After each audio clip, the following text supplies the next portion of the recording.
తిరుమల తిరుపతిలో ఓ gold family శ్రీవారి సన్నిధిలో స్పెషల్ అట్రాక్షన్గా నిలిచింది. ఒంటి నిండా బంగారు ఆభరణాలు ధరించిన ఓ ఫ్యామిలీ శ్రీవారి దర్శనానికి వచ్చింది. 10 గ్రాములు కాదు, 100 గ్రాములు కాదు, ఏకంగా వేల గ్రాముల్లో బంగారాన్ని ధరించి స్వామివారిని దర్శించుకుంది ఓ బంగారు ఫ్యామిలీ. చేతికి భారీ బంగారు కడియాలు, బ్రేస్లెట్లు, వేళ్లకు పెద్ద పెద్ద ఉంగరాలు, ఇక మెడలో అయితే అంతకు మించిన పెద్ద పెద్ద గోల్డ్ చైన్లు. మొత్తంగా కిలోల కొద్దీ బంగారం ధరించి ఆ కుటుంబం శ్రీవారి దర్శనానికి వచ్చింది. ముంబైకి చెందిన ఓ కుటుంబ సభ్యులు భారీగా బంగారం ధరించి తిరుమల శ్రీవారిని దర్శించుకున్నారు.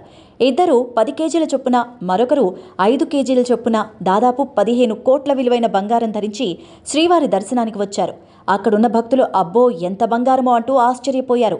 బంగారు నగల అలంకరణతో దగదగా మెరిసిపోతున్న ఆ ఫ్యామిలీతో సెల్ఫీ దిగేందుకు పోటీలు పడ్డారు. వాళ్ల ఒంటిపై మాత్రమే కాదు, వారు వచ్చిన కారు కూడా గోల్డ్ కోటే.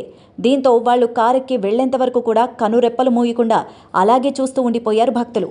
వారి రక్షణ కోసం సుమారు 15 మంది సెక్యూరిటీ సిబ్బంది రావడం విశేషం.